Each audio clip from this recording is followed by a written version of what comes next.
planejamento, que é um tema, precisamos aqui dizer, chato, né? Porque todo planejamento, seja ele qual for, principalmente eleitoral, ele vai demandar um esforço fenomenal de construção, de busca de informação, que, no final da linha, para que ele serve? Para construção de narrativa, porque nós estamos falando aqui do ambiente político, tá? Então, como a Denise disse, eu sou Gilmar Arruda, sou cientista político e publicitário, trabalho com campanha eleitoral, com planejamento e sou especialista em comunicação política. Vamos lá? Aqui está funcionando, né?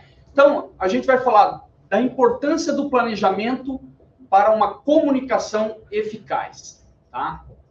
Pessoal, antes eu vou fazer uma introdução que eu considero muito importante, porque, é claro, né, a gente tem aqui 1 hora para falar de um tema extenso, então a gente vai reduzir, só que não tem perda nenhuma da minha exposição, porque esse planejamento que eu vou apresentar aqui para todos vocês é o planejamento que eu uso na minha empresa, na minha consultoria que eu faço para candidaturas espalhadas no Brasil inteiro. E com esse tipo de planejamento, a gente já conseguiu eleger senador, deputado federal, prefeitos de capital, prefeitos de cidades do interior, vereadores. Então, assim, ele é bem completo e, obviamente, que esse material, ele é um ponto de partida para que vocês possam se aprofundar, tá? Mas olha só, nós precisamos compreender qual é o contexto em que estamos inseridos para que todos, de uma vez por todas, entendam que o planejamento estratégico é a principal ferramenta que vai garantir a eficácia da comunicação política. Então, qual é o contexto em que nós estamos inseridos que faz do planejamento essa ferramenta tão poderosa e que, com ele, já é difícil. Sem ele, então, posso afirmar aqui, categoricamente, que muito difícil que um político, seja ele com mandato ou não, que esteja aí num processo de construção de imagem e reputação, consiga atingir os seus objetivos, tá?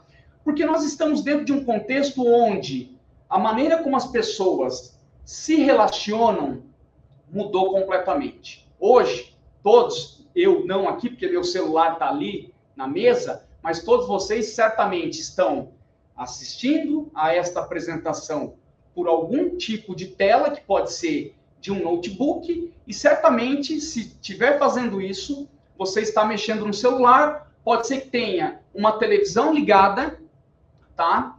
E nós vivemos hoje num ambiente multiplataforma, que faz com que o comportamento das pessoas sofra uma determinada modificação, e esse comportamento que se modifica a partir dessa nova realidade posta dentro do ambiente tecnológico, que modifica a maneira como nós nos relacionamos com as pessoas e a maneira, principalmente, como nós nos comunicamos. Esse ambiente multiplataforma, ele também gera muitos dados, e nós vamos falar sobre isso ao longo aqui da minha apresentação. E estes dados, eles servem para que a gente possa compreender perfis e segmentos de eleitor, e a partir desses segmentos de eleitor, nós possamos, então, definir um posicionamento estratégico. O Guto aqui falou muito de marca, e nós vamos falar aqui de posicionamento estratégico para que todos, então, entendam a importância de você ter um lugar do espaço que você precisa ocupar para que você tenha, então, a capacidade de construir uma marca forte. E quem constrói marca forte tem o quê? Identidade. Quem tem identidade tem voto. Quem tem identidade passa por momentos de crise. Aqui falávamos, né, que a Fundação vai oferecer um curso para falar de gestão de crise. Certamente, se você é um político que está nesse processo de construção de imagem e reputação, né, e segue toda uma dinâmica de ter uma autonomia na sua construção de imagem, você tem mais capacidade de passar por processos de crise do que outros políticos que não estão aí nesse mesmo patamar que o seu. Então, hoje, dentro do cenário que nos obriga a ainda mais fazer planejamento, um deles é esse ambiente multiplataforma que ele modifica a maneira como as pessoas criam as relações. Nós temos o advento da inteligência artificial, que principalmente de 2 anos para cá, vem crescendo de forma exponencial e, então, daqui em diante, ainda mais. A inteligência artificial, ela vem, obviamente, como uma ferramenta para ajudar a construir narrativas. E é isso que a gente vai, ao longo aqui da minha apresentação, compreender.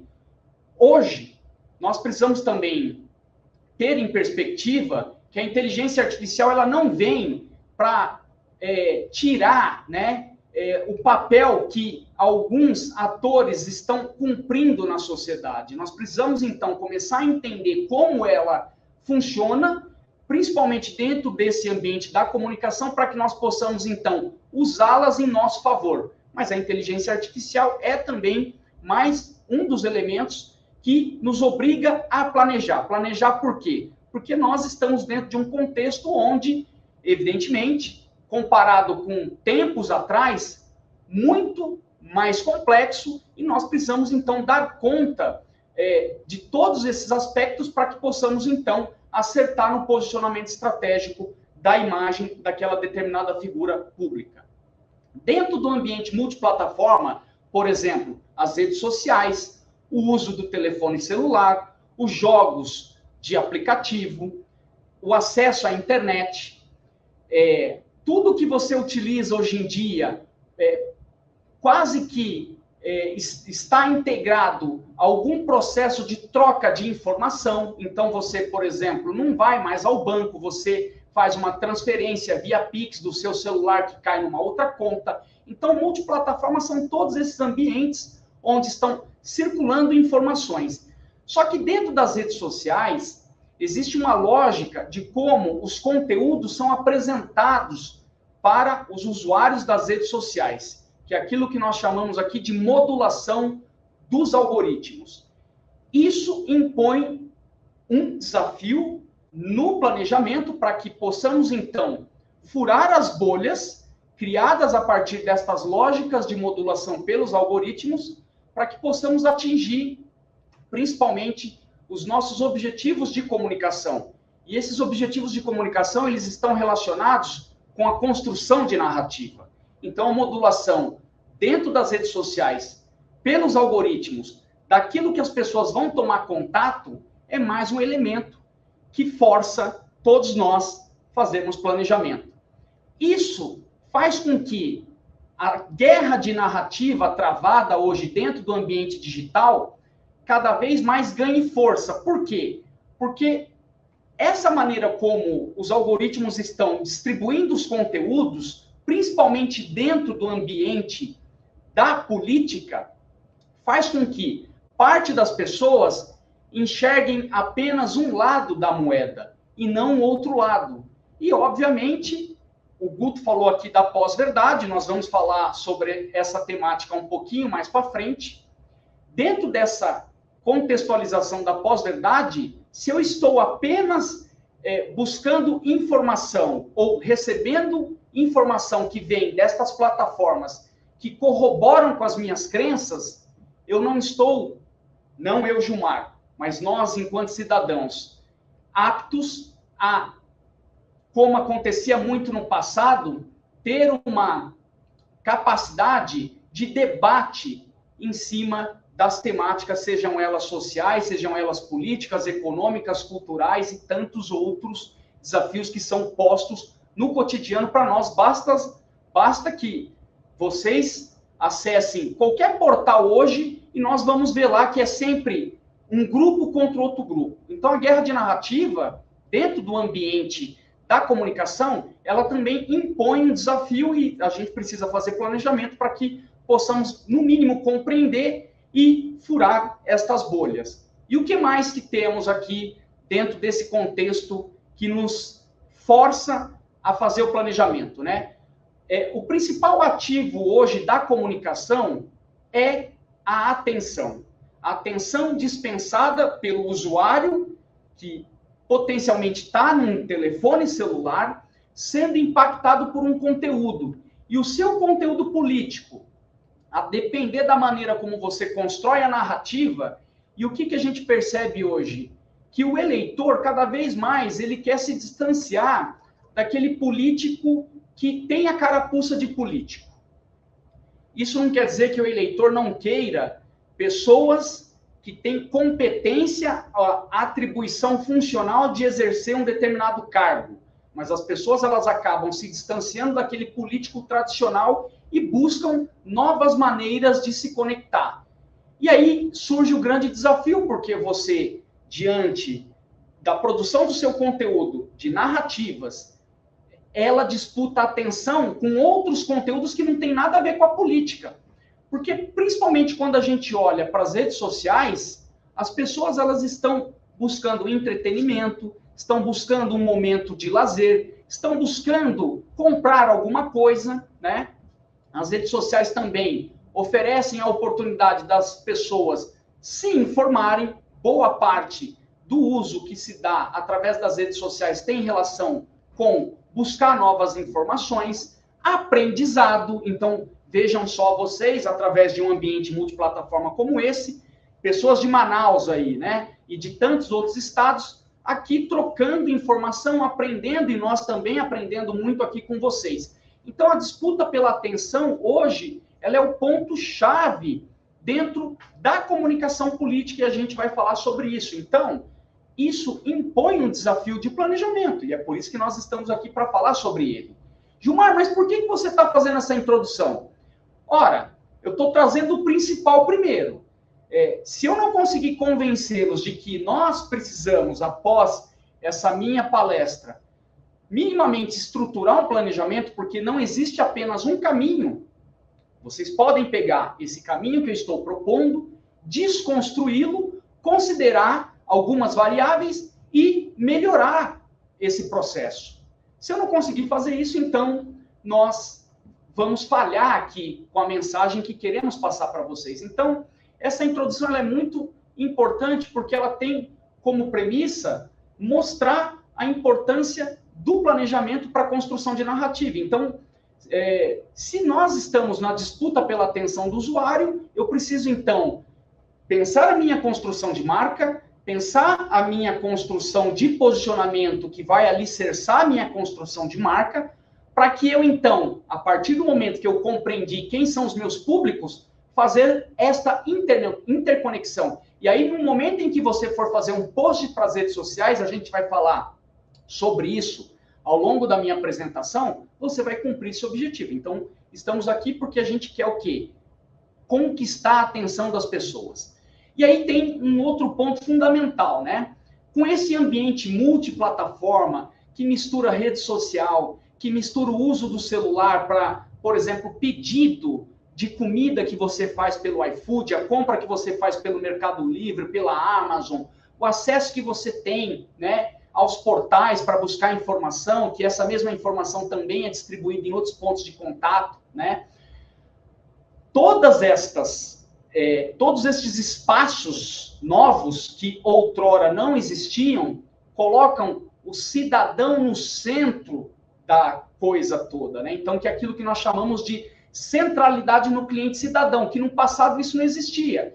Você tinha um modelo de comunicação onde tinha um emissor, um receptor, esse feedback demorava muito para voltar para esse emissor, e hoje não tem mais nada disso, porque basta eu estar descontente com alguma coisa que o prefeito da minha cidade está fazendo. Se eu sou um cidadão esclarecido, o que eu vou fazer? Eu vou pegar aquele telefone celular, vou fazer uma denúncia, eu vou dar a minha opinião sobre um determinado tema. Então, nós temos hoje uma inversão, né, colocando o cidadão no centro do universo. Então, a centralidade no cliente cidadão, que eu gosto de usar muito essa palavra, principalmente dentro do ambiente político, porque, na minha opinião, quem se elege precisa compreender que foi colocado ali, independentemente das circunstâncias, para entregar um resultado, né?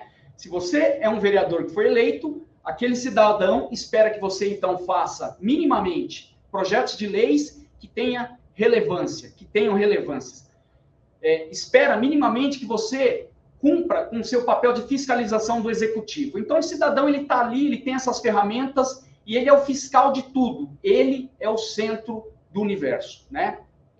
Por que nós também precisamos planejar. Hoje, nós vivemos um processo de surgimento de novas lideranças, apesar de que temos dentro do ambiente político também uma escassez de surgimento de novas lideranças. Eu vou explicar um pouquinho melhor. Estas novas lideranças que estão surgindo, elas surgem dentro dessa dinâmica multiplataforma, porque você tem novos espaços sendo abertos para o debate público, né? E o debate político. Estas lideranças que surgem a partir desta lógica, elas precisam, de alguma forma, serem monitoradas se você está se colocando neste jogo político, porque aqui estamos, né? Você pode ser um cidadão que não tem interesse em disputar uma eleição. E, enquanto cidadão, evidentemente, você está buscando informação para compreender um pouco mais desse universo. Se você vem candidato, se você já ocupa um mandato, se você é uma liderança política aí na sua cidade, no seu estado, você está monitorando esse ambiente. E é nesse ambiente que estas novas lideranças estão emergindo.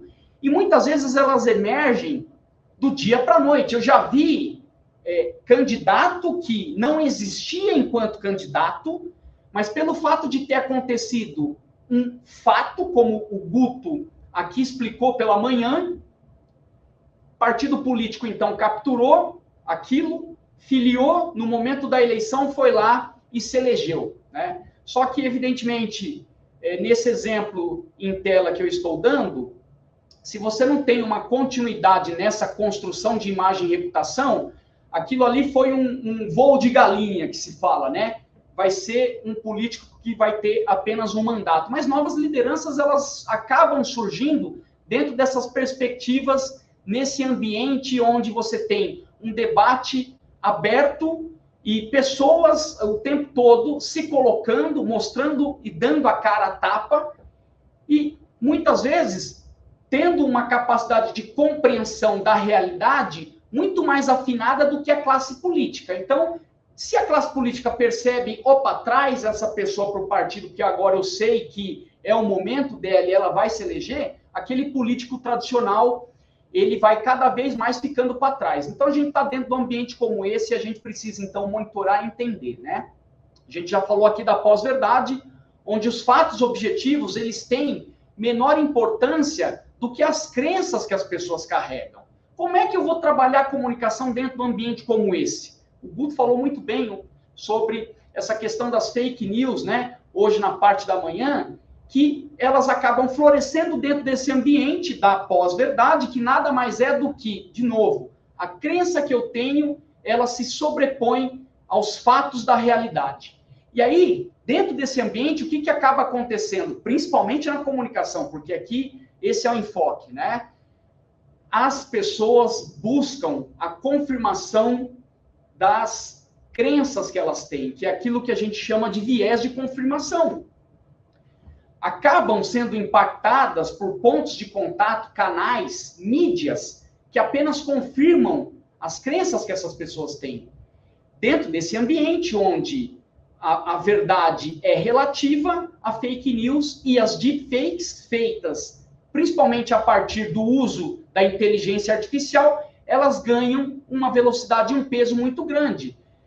Hoje é muito difícil, você que é usuário de redes sociais e tem vídeos, enfim, ali com diversas construções. Eu estava vendo noite passada que era uma pessoa chegando num portão de uma casa e Mercado Livre, aí sai um cachorro de um porte enorme, como se estivesse arrombando aquele portão e correndo atrás daquela pessoa. É óbvio que aquilo ali é uma montagem com inteligência artificial, porque não tem como aquele cachorro derrubar, entre aspas, aquele portão daquele jeito. A inteligência artificial atuando, e ela está atuando também na política, né? Então, dentro desse ambiente, a gente precisa monitorar. E, não preciso falar, mas eu tenho que reforçar a polarização, né? O Guto falou aqui muito bem sobre os conceitos do conservadorismo, né? E onde é que o Republicanos se posiciona dentro desse ambiente? E o ambiente hoje da política, onde, né, nós percebemos que há uma calcificação, ou seja, há um anseio das pessoas que já está muito bem estruturado e que elas não estão dispostas a mudarem de opinião, né? Então, a polarização hoje não é apenas a polarização que se dá no ambiente político. A polarização ela acontece em todos os espaços.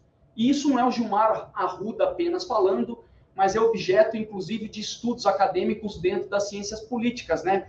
Que a sociedade brasileira ela chegou num ponto tal que a polarização calcificou, saiu da política e entrou em outros espaços. E aí a gente pode falar na cultura, na educação, em todas as outras áreas que circundam a nossa vida. Opa, vou aproveitar aqui que eu quase derrubei a água, vou tomar um gole.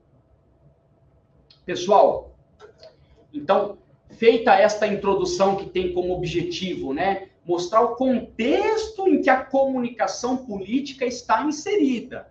Dentro desse contexto complexo, se a gente não faz planejamento, a possibilidade de alcançarmos determinados objetivos de comunicação são infinitamente menores do que quem vai se preocupar em estruturar um planejamento. Então, é por isso que eu fiz essa introdução aqui, que, na minha opinião, é importante, que é o resumo de um planejamento estratégico hoje, político, que não contemple estes aspectos aqui, não é um planejamento. Ele, basicamente, não vai servir para quase nada.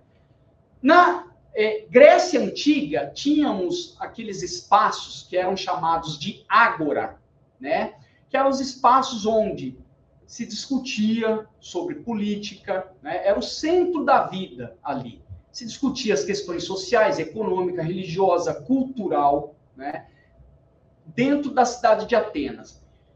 Essa imagem é sugestiva. Onde é que nós temos a nossa ágora atualmente? Dentro do ambiente das redes sociais. Então, o debate político ele está acontecendo lá. Não apenas dentro das redes sociais, mas também em plataformas fechadas. Nós precisamos também compreender que esse ambiente multiplataforma, ele pressupõe também as experiências no ambiente físico. E isso também impacta na percepção que a população desenvolve. Percepção tem relação com posicionamento, tem relação com a construção de marca. Isso impacta na opinião das pessoas. Então, se nós hoje não contemplarmos um planejamento que minimamente te situe e te localize dentro do ambiente das redes sociais, esse planejamento para comunicação, praticamente, ele não vai servir para quase nada. Agora, isso não quer dizer que todos os eleitores do Brasil, ou o cliente cidadão, e por que, de novo, eu falo cliente cidadão? Porque você pode ser um mandatário, você pode ser alguém que é uma liderança comunitária, e você tem uma demanda que vem daquela faixa da população. E essa demanda, de alguma forma, precisa ser atendida, né? Esses espaços que se dão nas redes sociais, eles se deslocaram, então, para um alcance muito maior do que quando nós não tínhamos estas tecnologias à nossa disposição. Então, as redes sociais, elas assumiram este papel que outrora, principalmente lá na Grécia Antiga, na praça pública, onde você discutia as coisas da vida, principalmente da política, e hoje nós fazemos isso onde? Nas redes sociais, tá? Esse é um dos motivos para que possamos fazer planejamento. Agora, no final da linha, quando nós estamos falando de narrativa, que o Guto muito bem aqui trouxe diversos exemplos práticos no cotidiano, nós estamos dentro desse ambiente multiplataforma falando de engajamento. O conteúdo onde eu consigo chamar a atenção do outro e que está disputando essa mesma atenção com esse vídeo do cachorro, que aquilo ali não é uma verdade feito por inteligência artificial, o exemplo que eu trouxe aqui, mas pode ser qualquer outro tipo de conteúdo.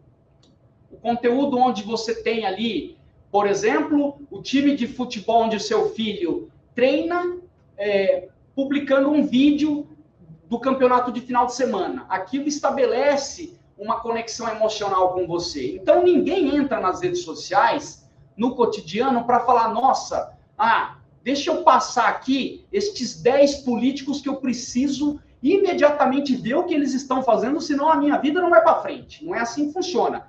Tirando pessoas como eu, profissional, que trabalha com política, Guto, talvez aqui muitos da fundação do partido, que temos que fazer isso, a maioria dos cidadãos não fazem isso.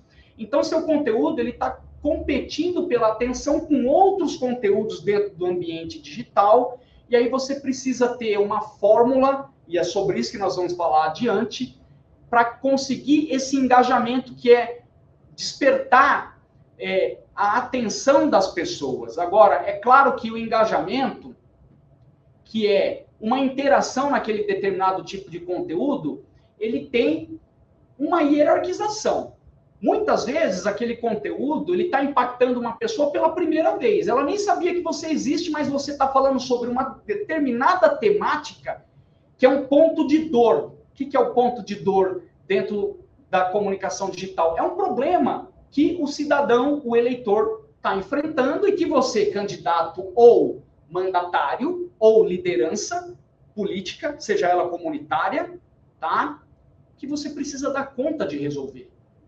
Então, engajamento é essa métrica que vai mensurar a eficácia da mensagem, né? E ela, particularmente, pega as interações, todas as interações que você tem dentro de um determinado conteúdo, aí existe uma métrica ali que vai te dar um determinado percentual. O que é interessante ao longo do processo de planejamento? Então, se eu estou fazendo agora um planejamento, né, estratégico, eu preciso primeiro olhar as minhas redes sociais. Eu, enquanto uma figura pública, um político, um pré-candidato. E aí eu preciso também me comparar com os meus adversários. Você tem diversas ferramentas hoje, inclusive gratuitas, que vão te entregar relatórios que trazem essa métrica de engajamento. E aí você vai falar, poxa, mas eu estou com 2%, que seria um número razoável. Menos do que isso, você precisa começar a olhar o que precisa mudar na sua estratégia. Mas você vai se comparar. Então, não adianta eu pegar o meu engajamento e comparar com atores políticos como o Nicolas, né? Como a Damares, como o presidente Bolsonaro, até o presidente Lula, que tem um nível de engajamento grande. Você pode se comparar com ele, mas você vai se comparar com aqueles seus adversários mais imediatos e com aqueles com os quais você gostaria que você conseguisse alcançar um dia dentro do trabalho que você está fazendo de comunicação. Para não ficar aqui um conceito vago. Engajamento ele é importante, ele precisa ser mensurado a partir dessa perspectiva de comparação e você tem diversas ferramentas que vão entregar esse relatório para você. Gilmar, eu estou com, menos de 1% de engajamento. Tá, mas os seus adversários, eles têm 0,2, você tem 0,8, você tem 4 vezes mais do que ele. Opa, o que eu preciso fazer para chamar mais atenção do meu público? Vamos olhar o seu conteúdo? Será que você está produzindo um conteúdo aqui que tem uma relação com o seu público-alvo? Poxa, não tem nenhuma relação, estou fazendo um conteúdo aleatório. Opa, então vamos melhorar isso aqui. E aí, essa métrica automaticamente vai melhorar também dentro da sua estratégia, tá?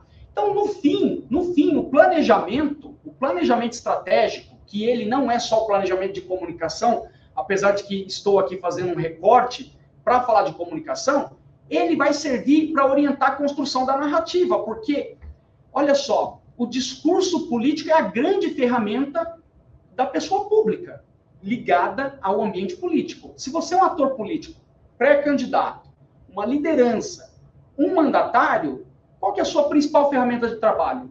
É o seu discurso. O seu discurso não necessariamente é você no ambiente proferindo uma mensagem verbal. O seu discurso pode ser simplesmente uma foto. O seu discurso é uma mensagem que você passa. Uma foto transmite uma mensagem. Um vídeo onde não tem nenhuma fala, mas tem um conceito, por exemplo, o conceito de cuidar do outro. É uma narrativa, né? Um texto que você assina, né? Que isso pode ir para virar um artigo de opinião e ser publicado num jornal, um post que você faz com uma legenda que vai para suas redes sociais. Tudo isso faz parte do discurso faz parte da construção da narrativa, e nós vamos entender daqui a pouquinho onde é que isso ajuda na construção da marca e do posicionamento. Então, nós estamos aqui nessa manhã, vocês ouvindo o Gilmar falar, para dizer que o planejamento é a única ferramenta que existe para que você tenha os seus objetivos de comunicação alcançados.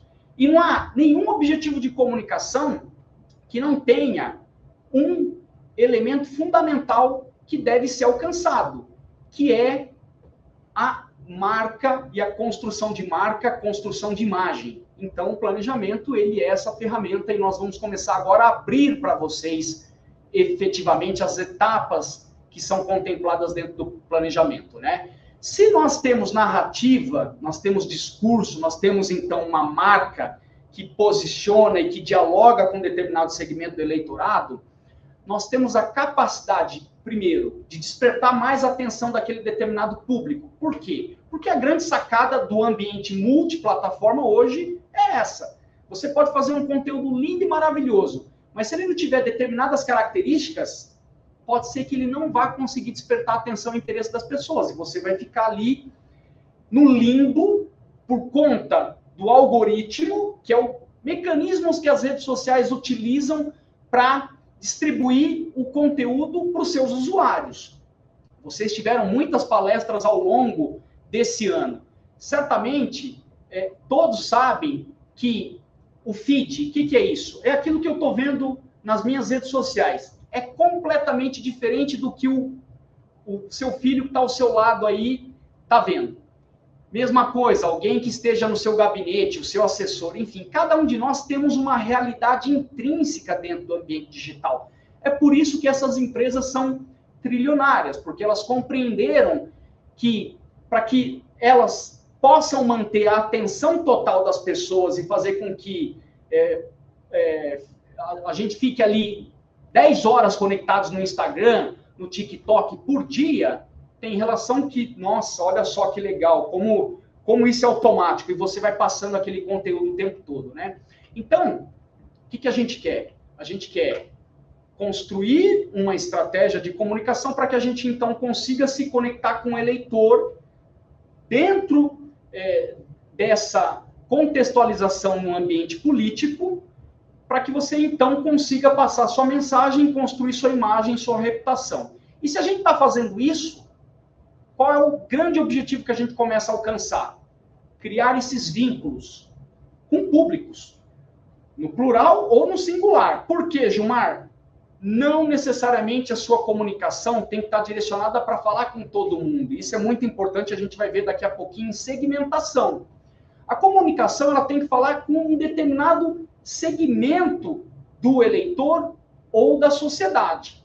E quando você tem estratégia, você consegue, então, identificar quais são esses segmentos para criar esses vínculos e estes elos. Elos, eles, fortes, que faz com que as pessoas te defendam naquele momento de crise e faz com que essas pessoas vendam o seu peixe para outro eleitor. Agora, os elos fracos, eles também são fundamentais dentro do ambiente das redes sociais, porque nem todo conteúdo que você vai fazer, você quer transformar aquelas pessoas em fã. Mas você quer o quê? Pelo menos despertar a atenção delas para algo que está relacionado com problemáticas que elas estão enfrentando, seja na área da segurança, na área da educação, seja uma coisa muito importante que a gente vai falar logo mais, mas eu vou antecipar um pouquinho aqui, até na questão moral, uma questão que não tem nada a ver com algo tangível, uma questão existencial. Temos atores políticos hoje, nadando de braçada dentro do ambiente digital, que não falam em momento algum sobre o que eu fiz no meu mandato. Mas o que eles entregam? Eles entregam a palavra que faz esse afago e que tem uma capacidade de aproximação com esses determinados públicos. Então, a comunicação ela tem que criar esses vínculos e esses elos com públicos ou público estratégico, tá bom?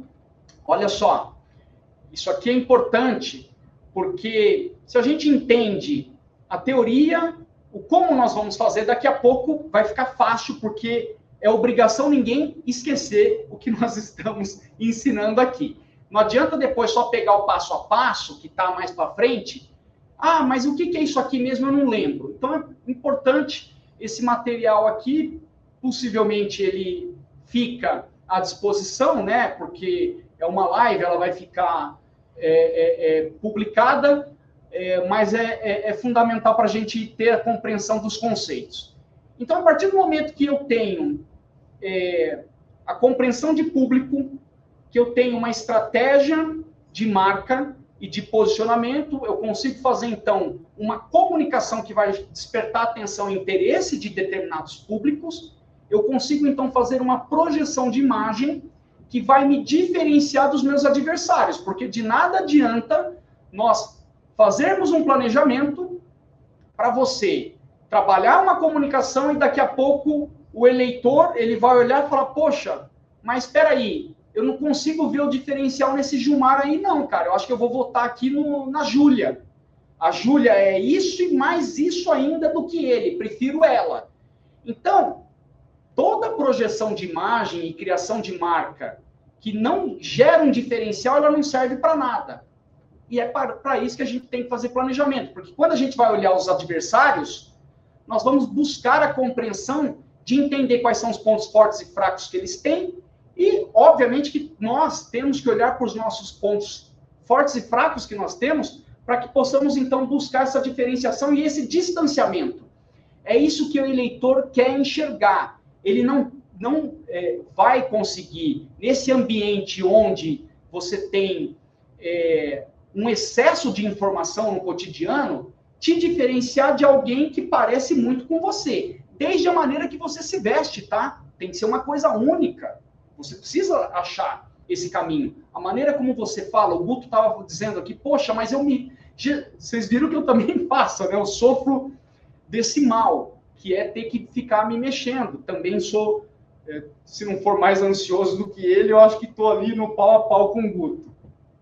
Então, cada pessoa ela tem uma maneira de ser, um trejeito, uma roupa que se usa, palavras-chave que são repetidas, porque aquilo pode ser que seja parte da sua essência, ou porque ela fez um mapeamento e compreendeu que aquele público ele quer, em determinadas construções de narrativa, ouvir aquelas determinadas sentenças. Então, por exemplo, se você é contra o aborto, você precisa, num contexto onde aquilo está sendo discutido, reforçar o seu posicionamento de que você é contra o aborto, tá?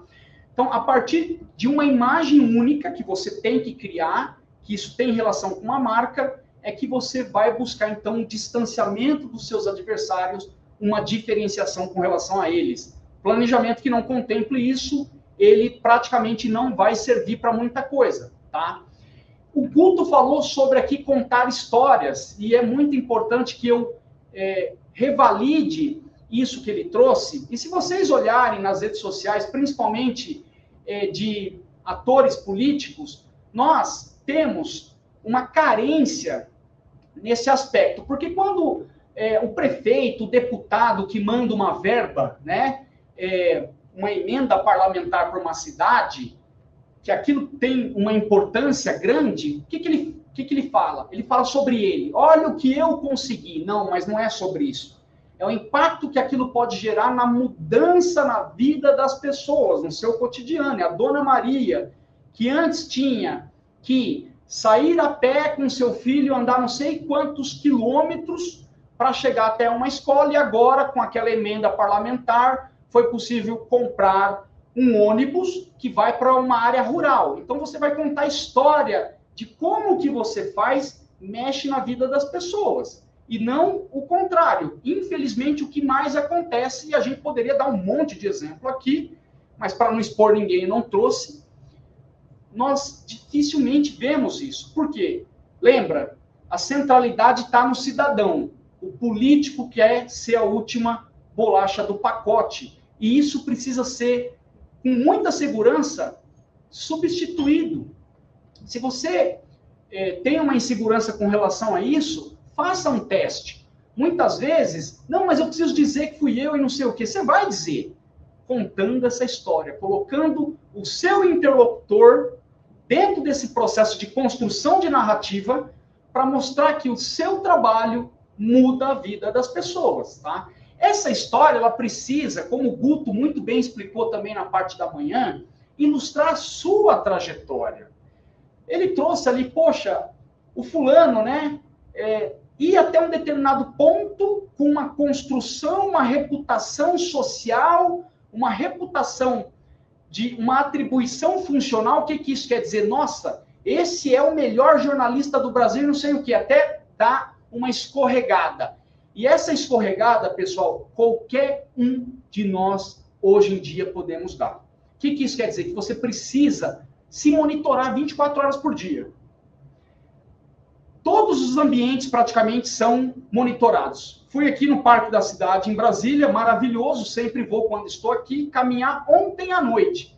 Todo o ambiente, ele é monitorado por câmeras. Então, se o Gilmar fosse lá, fizesse qualquer coisa errada, aquilo poderia, por que não, parar numa rede social, porque hoje, né, é o ponto de contato onde você efetivamente vai ter uma pulverização daquele fato para se ganhar uma repercussão em outros pontos de contato, porque o que acontece dentro do ambiente digital, ele é absorvido hoje pelas plataformas como TV e vice-versa. Muito do que se noticia de fatos na televisão, eles acabam vindo também para esse ambiente, é por isso que a gente precisa monitorar todos esses ambientes, né? Mas a sua trajetória precisa estar conectada com a trajetória de quem você quer representar. E você precisa ter coerência. Então, não adianta vir contar uma história nesse processo de construção de narrativa de alguém que você nunca foi. Então, a transparência, super importante, a coerência, né?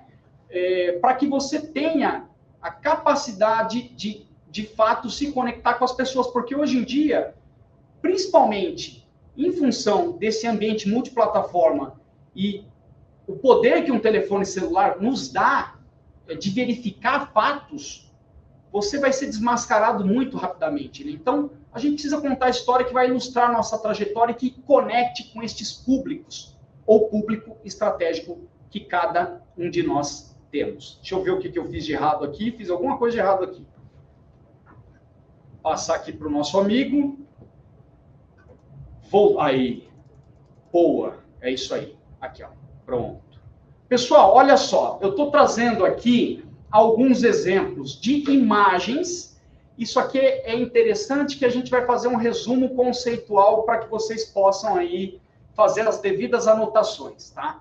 Quando vocês têm contato com essas imagens que eu trago aqui, uma vez feita essa minha introdução, né, do porquê do planejamento, tudo que vocês estão vendo aqui, nada é aleatório. Vamos começar com o nosso senador Cleitinho. Senador Cleitinho, diante da pompa que é ser senador da República, olha como que ele se apresenta socialmente.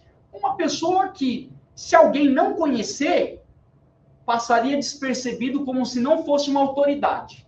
Isso tem relação com a trajetória, que é aquilo que eu estou explicando aqui para vocês. Pessoal, o que é esta imagem? Não é uma narrativa, é uma narrativa que ele está contando. Ele se fez em cima das denúncias, e é perfeito isso, está correto, né? Por quê? Porque ele reconheceu a dor de um segmento da sociedade que é amplo, daqueles que enxergam na classe política uma classe de privilegiados e que, na opinião desse segmento da sociedade, que não fazem nada e que não dão retorno que deveriam dar. Então, ele mostra as coisas que estão erradas, o dinheiro que foi enviado para o lugar errado, que aquilo está não sei quanto tempo lá para fazer que ninguém faz. Está contando uma história através de uma imagem. Isso é uma imagem. Se ele tivesse aí de terno, se ele tivesse aí com um código que as pessoas tivessem qualquer dificuldade de conectar com aquele Cleitinho que ele sempre foi, o que geraria? Um ruído. Ruído de comunicação. Então, a construção da sua narrativa, que é o tópico mais importante desse módulo aqui, e eu estou falando de planejamento, ela precisa respeitar a sua história. e ter uma perspectiva de longo prazo. Você não pode mudar da água para o vinho e vice-versa, do dia para a noite, deixando de ser quem você era. E aqui está um exemplo. Então, quando a gente olha para o Cleitinho, a gente vê o exemplo de estratégia, de posicionamento, de construção de marca. Vamos aqui falar do Tarcísio. Tarcísio se fez a partir do ministro, do ex-presidente Bolsonaro, que era um ministro que entregava obras principalmente paradas. Quando você captura um símbolo como um capacete, e agora ele já no papel de governador ali, numa estação de metrô, o que as pessoas vão, com o tempo, nesse jogo de imagens que elas vão recebendo no cotidiano sobre esses atores políticos, elas vão consolidando uma percepção. Então, quando a gente fala em construção de marca de atores políticos, e quando nós falamos aqui em posicionamento, nós estamos falando em percepção. E você pode jogar tudo fora e colocar tudo a perder se você dá uma escorregada. Eu estou dando um exemplo do Cleitinho. O dia que o Cleitinho começar a ser formal, tirar esse código dele, que na minha opinião é fantástico que ele utiliza, né?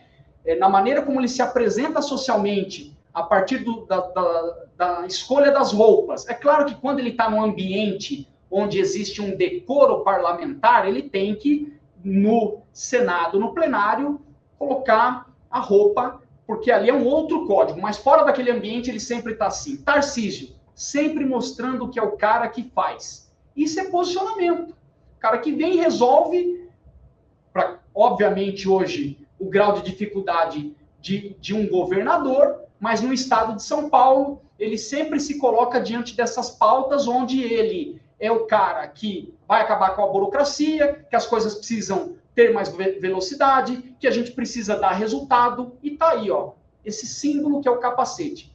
E aqui o Manga, que ele se coloca, e isso tem relação com um código, não apenas visual, mas verbal, né? Como esta figura que é um político, mas ao mesmo tempo acessível e que captura diversas temáticas do cotidiano e consegue, a partir de determinadas pautas que estão sendo debatidas pela sociedade, trazer a atenção das pessoas e encaixar as demandas da sociedade, sejam elas quais forem. Inclusive, como ele agora é uma figura de expressão nacional, inclusive falando de temas cada vez mais do ambiente político nacional. Por quê? Porque ele se posiciona dentro de um campo político, porque ele dialoga com determinado eleitorado do campo político. Aqui, à direita do espectro político, se a gente quiser separar entre direita e esquerda, ele tem esse posicionamento muito claro. Só que se ele for falar sobre qualquer temática, ele não vai fazer uma construção formal. Ele vai sempre buscar um gancho e, a partir deste gancho, dado por referenciais, né? Então, teve lá, um tempo atrás, a separação do filho do Leonardo com a ex-esposa, a Virgínia. O Manga captura essa temática e fala, mas aqui em Sorocaba e tal, né? Sempre com uma linguagem acessível, rápida. Isso virou uma marca dele. Não quer dizer que se a gente copiar, vai dar certo. Não vai. Por quê? Porque isso é o que construiu o Manga com essa característica. Lembra que eu falei aqui anteriormente? Você precisa fazer uma construção que diferencie você dos seus adversários. E a comunicação, o legal é isso, que não existe apenas um caminho. A gente tem tantos outros exemplos que podem ser dados aqui. Tá? Então, trouxe essa imagem aqui para conceituar, mostrar que existe uma estratégia de marca, de posicionamento, e que nada disso aqui que nós estamos vendo é aleatório. Vamos em frente. Então, por que a gente tem que planejar além de tudo aquilo que a gente falou, e para que todos, então, aqui tenham essa ferramenta no seu cotidiano para ser começada a usar o quanto antes, né? A gente precisa desenvolver uma visão sistêmica da política. Então, mesmo no nível do município, se você não entende como é que as movimentações dos grupos políticos estão acontecendo aí, e você é um vereador hoje, você é um prefeito, você é um pré-candidato que disputou a última eleição e não entrou, você certamente vai ficar para trás. Então, o planejamento ele vai te dar essa visão mais sistêmica do que está acontecendo dentro do ambiente político, né? Na política, tem uma coisa que eu acho que a gente nunca pode perder, que é a intuição, né? Muitas vezes, eu já vi isso na prática. Poxa, os dados mostram isso, mas, ó, eu vou fazer diferente.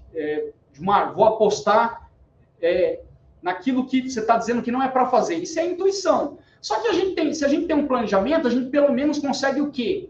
Calcular qual é o grau que nós vamos ter de risco em seguir apenas a intuição. Então, o planejamento ele vai te dar uma ferramenta fantástica que vai te dar uma capacidade de ir além da sua intuição. No entanto, quero aqui corroborar, na minha opinião, não necessariamente a gente tem que abandoná-la 100%, principalmente na política, porque muitas vezes aquela figura que está tomando a decisão, ela está enxergando algo que ninguém consegue enxergar, e eu já vi isso acontecer, tá?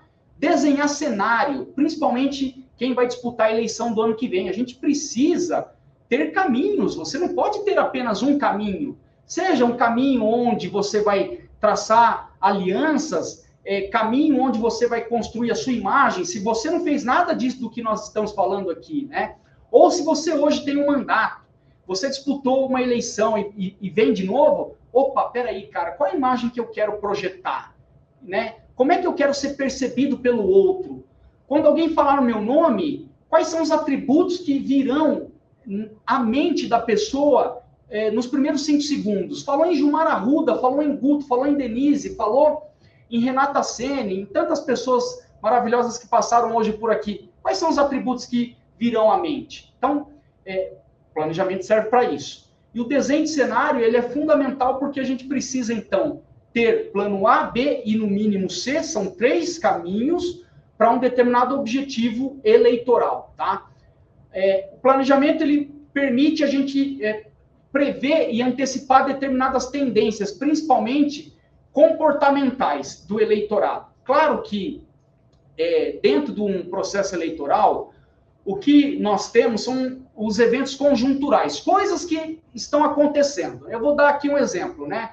Donald Trump, então, agora vai sobretaxar em 40% as exportações brasileiras. Opa, isso aí é um evento conjuntural, do qual nós não temos controle, né? Um ambiente externo, mas que ele muda o jogo. E agora? Para onde é que as coisas irão? Então, se você não sentar para rabiscar e ver o que aquela ação vai interferir dentro da sua estratégia, isso, evidentemente, pode te prejudicar, né? Conhecer território, principalmente quem vai disputar a eleição, a gente precisa ter uma profundidade nisso, e a gente vai falar sobre isso mais profundamente daqui para frente. Pessoal, além de tudo isso que eu falei, o que mais, né? Olha só, não tem como fazer comunicação se a gente não fazer mapeamento de público. Se a gente não entender qual é a dor, ou quais são as dores que as pessoas estão passando naquele momento. O que é dor? É um problema, problemáticas, né? Sejam elas do ponto de vista de utilidade pública, demandas de serviços públicos ou de demandas comportamentais. Lembra que eu falei aqui, né? Não necessariamente hoje um ator político tem que se apresentar como essa figura que está relacionada a um determinado segmento da sociedade onde existe uma demanda material no aspecto de melhoria na saúde, segurança e educação. Tem muitos outros nichos eleitorais que você pode entrar. Mas está aí, ó, a gente precisa entender quais são os públicos daquele território. Anteriormente aqui, ó, falamos território, né? Você vai disputar uma eleição para deputado. Aqui no estado de São Paulo, aí, mesmo no Amazonas, tem diferenças de nichos eleitorais de acordo com o território. Então, você precisa compreender esses territórios, porque esses públicos são distintos e eles têm demandas distintas, né? Criar políticas públicas. Se eu conheço as demandas, eu, enquanto mandatário, posso criar políticas públicas. Por exemplo, eu falei aqui anteriormente, né? Uma área rural, onde você tem muitas crianças que precisam se deslocar até a escola e ali não tem um transporte. Opa, fiz um mapeamento, descobri que tem 500 crianças vivendo essa situação. Você pode, então, desenvolver uma política pública para tentar dar conta desse problema, né? Construir aliança, direcionar a comunicação, é muito importante o planejamento, aliás, eu falei disso bastante até agora, né? E muito mais. Aí, pessoal, tem um aspecto muito importante, principalmente dentro da política, que eu não estou falando de comunicação. Planejamento não é só para comunicação, tá? E a gente vai olhar isso aqui daqui a pouquinho, mas é principalmente para a comunicação, tá bom? A comunicação, ela não vai funcionar sem muitas coisas. Por quê? Porque a comunicação, ela precisa desses inputs, né? Então, se eu não conheço o eleitor, se eu não conheço o público, como é que eu vou fazer comunicação que eu não sei nem com quem eu estou falando? Esse Alvin Toffler, que é um escritor e futurista americano já falecido, ele falava, ou você tem uma estratégia, ou é parte da estratégia de alguém. Quem está no ambiente político sempre ouviu falar sobre essa sentença que eu trouxe aqui para reforçar com vocês. Todos nós, então, aqui temos a obrigação de montar uma estratégia. E eu trouxe para vocês uma estrutura. Então, pessoal, sem mais delongas, essa introdução ela foi muito importante para que possamos, então, colocar os principais aspectos do porquê precisamos planejar. Se você não compreender o cenário em que estamos inseridos, você não vai se convencer de que você precisa fazer um planejamento. Então, tudo isso que eu trouxe mostra, principalmente esses atores políticos que eu mostrei também aqui para vocês como exemplo, eles fazem isso, eles trabalham com planejamento, nada é aleatório, né? Então, mãos à obra para a gente ver como é que tudo isso vai funcionar na prática. Qual é o primeiro passo? Quero que todos vocês pensem e já vão anotando todas as dúvidas aí que vocês têm. Vai colocando ali no chat, que nós já estamos aqui mapeando e escrevendo, tá? Qual é o primeiro passo, então, para fazer esse monte de coisa que o Gilmar está falando aqui? Eu vou aproveitar para tomar uma água, que minha garganta está secando. Peraí. Gilmar, você está falando demais. É confuso, tem muita coisa. Mas é planejamento. Para vocês terem uma ideia, um módulo de um curso que eu dou sobre essa temática aqui demora 12 horas. 12 horas, tá? Então, é o resumo do resumo aqui, mas com a estrutura fidedigna, ou seja, segue aquilo que eu uso nos meus planejamentos. O primeiro passo que você tem que dar no seu planejamento é fazer um diagnóstico. Pessoal, quando eu falo em planejamento, a gente está falando não um planejamento de comunicação, que é uma coisa que está dentro do planejamento. Estou falando aqui de maneira ampla. Mas nós todos aqui já aprendemos que o planejamento serve para quê? O planejamento serve para que você possa construir a narrativa que vai te conectar com públicos estratégicos. É para isso que serve o planejamento. Planejamento eleitoral que não te entrega isso, ele não serve para nada, porque você erra no posicionamento, tá? Então, a primeira coisa que a gente tem que fazer é um diagnóstico. Essa imagem aí não representa um ator político, mas é só para vocês entenderem. Esse diagnóstico começa por onde? O primeiro passo. O próprio candidato. Aqui, pessoal, eu chamo de produto candidato. Isso não quer dizer que é um produto de prateleira. Não. Tá? Mas quer dizer que a gente se coloca dentro desse mercado eleitoral, de um lado onde você tem candidatos e de um outro lado onde você tem os eleitores. E esses eleitores, eles têm o quê? A autonomia para escolher. Então, se você não compreender, olha como é simples isso. O ambiente em que você está inserido, deste lado do balcão aqui, que é o mercado que oferta as candidaturas, onde você precisa o quê? Se diferenciar ou não dos seus adversários, até na maneira como você se veste. E do outro lado, o eleitor, a gente não vai conseguir nunca fazer essa conexão aqui. O que nós precisamos mapear de vocês mesmos? Ou, se você é um assessor, do político que você assessora. Produto candidato. Pessoal, é óbvio que a gente precisa conhecer as nossas forças e fraquezas, né? Forças e fraquezas dizem respeito àquilo que nós controlamos, ou seja, aquilo que eu enxergo como uma fraqueza, e você tem uma série de mecanismos que você pode lançar a mão, a gente já vai falar sobre isso, para descobrir quais são essas fraquezas e quais são essas forças, essas potencialidades, você vai maximizar essas forças na sua comunicação, essas fraquezas você não é que vai esconder para debaixo do tapete. Isso o seu adversário vai usar contra você. Isso o seu adversário vai usar contra você. O que você tem que ter? Você tem que ter uma estratégia para contra-narrativa e no momento em que o seu adversário, usar isso contra você. Agora, o que você pode fazer? Se nós estamos falando de uma habilidade funcional aqui, que é a capacidade de executar uma determinada tarefa. Gilmar, quero ser prefeito, eu sou lá de Americana, por exemplo. Quero ser prefeito da cidade de Americana. Ó, Americana hoje, por acaso, está com um problema com falta de água lá, muito grave. Se eu não sei nada sobre isso, opa, eu vou precisar no mínimo estudar, que é o que o Guto falou, ó, todo mundo precisa estudar as coisas, né? Se eu não vou correr atrás e buscar o conhecimento, opa, peraí, ó, aquele candidato lá, ele tem essa fraqueza, ele não domina as principais temáticas do momento eleitoral, porque cada eleição você tem aquilo que nós chamamos de qual é a principal temática da eleição. Isso você consegue através de pesquisa qualitativa e quantitativa. Se for a falta d'água e eu não sei nada sobre isso, isso é uma fraqueza, certamente meu adversário vai usar contra mim, né? Mas, enfim, aqui, passando brevemente em cada um desses aspectos aqui. Forças e fraquezas, você precisa mapeá-las. Como é que você vai fazer isso? A gente já vai olhar daqui a pouquinho, tá? Ideologias e crenças. Gilmar, mas por quê? Gente, cada vez mais se torna um determinante do voto.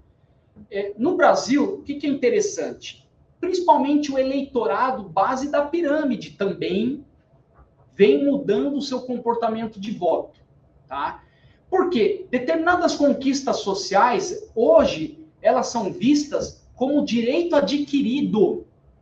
A diferenciação cada vez mais não está no pacotão de coisas que você vai oferecer, está naquilo em que você é. Como é que eu vou criar conexão com o público se eu não mostro para as pessoas quem eu sou? Então, falar das minhas ideologias e crenças faz parte do pacote. E aqui eu não falei em polarização, hein? Ninguém falou em polarização. Todos nós pensamos de determinada maneira sobre determinados temas. Como que você pensa sobre esses temas? Começa a contar para as pessoas, né? Como é que a sua imagem é percebida? Como é que eu estou vendo que aqui eu já estou estourando o tempo, acabei de tomar um puxão de orelha. Como é que a sua imagem é percebida? E como essa imagem tem que ser? Como que você deseja que ela tenha que ser? Isso é uma lição de casa que você tem que fazer aí no diagnóstico, né? Valores morais e éticos, que está junto ali com ideologias e crenças. Histórico das suas realizações. Sou candidato. Quais são os históricos das suas realizações? Né? Religião que você professa que é um determinante do voto. Por exemplo, o voto evangélico, ele hoje está muito ligado a um determinado campo político. Tá? Trajetória pessoal e profissional. Histórico político partidário. Tudo isso aqui falando só do produto candidato. Então, quando a gente fala em diagnóstico, a gente começa a olhar para o nosso próprio umbigo para dizer, opa, eu preciso saber quem eu sou. Tá? Então, começa por estes pontos aqui. Agora, o que é legal nessa história toda, tá? Aqui, a gente consegue extrair algo que é fundamental para a sua comunicação. Além das palavras-chave que você precisa repetir muito na sua comunicação, nós podemos criar um conceito. Se quiser chamar de slogan, não tem problema, mas é um conceito mais amplo da promessa dessa marca. Porque quando você percorre todas essas coisas que eu estou mostrando aqui para você, e aí você pede para o seu assessor escrever um texto que ilustre a sua vida a partir dessa perspectiva, desses aspectos aqui.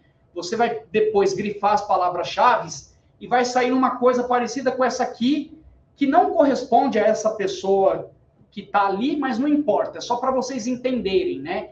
Que nesse centro nevrálgico existem palavras-chave que caracterizam essa determinada figura política. E o que você pode fazer? A mesma coisa com o seu público ou públicos-alvo, com segmento de eleitor. E aí você vai cruzar uma coisa com a outra, vai falar, pô, peraí, eu sou muito ligado à fé, para mim, em primeiro lugar vem a família, o trabalho é algo muito importante. Então, por exemplo, se você está falando, né, de um eleitor, Gilmar, eu quero falar com o eleitor da base da pirâmide que vive do Bolsa Família e que vai continuar lá porque não quer trabalhar.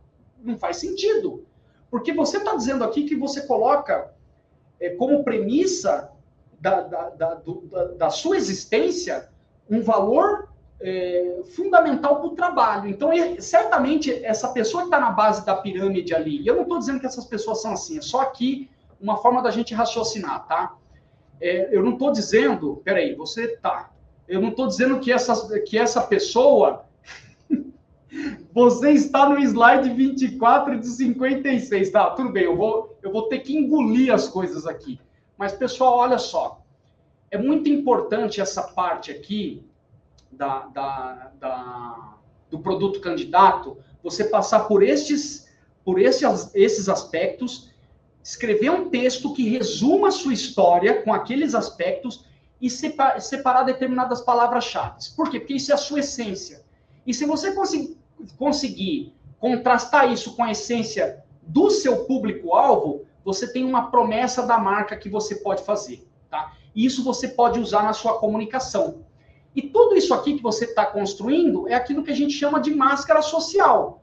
Quanto menos teatralizado for, Gilmar, mas eu sou isso mesmo, o Cleitinho é isso mesmo, o Bolsonaro é essa figura mesmo, o Lula, não, o Lula é essa pessoa como ele nas redes sociais e na televisão. Quanto mais próximo for daquilo que as pessoas percebem, melhor é para você, tá? Então, é fundamental entender que você usa uma máscara.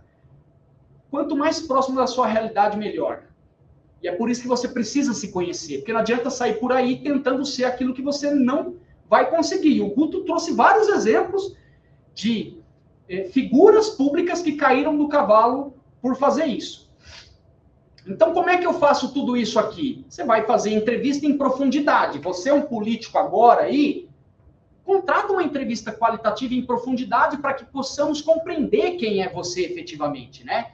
Pesquisa de avaliação de imagem, que você pode rodar em pesquisa quantitativa. Agora, é óbvio, você tem que ter uma cultura de ouvir as pessoas, os seus eleitores, capturar essas informações nas redes sociais, pessoas próximas que visitam o seu gabinete. Então, ferramenta não falta para que você possa ter feedback, para conhecer um pouco mais sobre você e entender o ajuste que você precisa fazer nessa persona. Então, esse é o primeiro passo. Segundo passo, já que eu conheço quem eu sou, eu preciso estabelecer uma conexão com determinados públicos, né?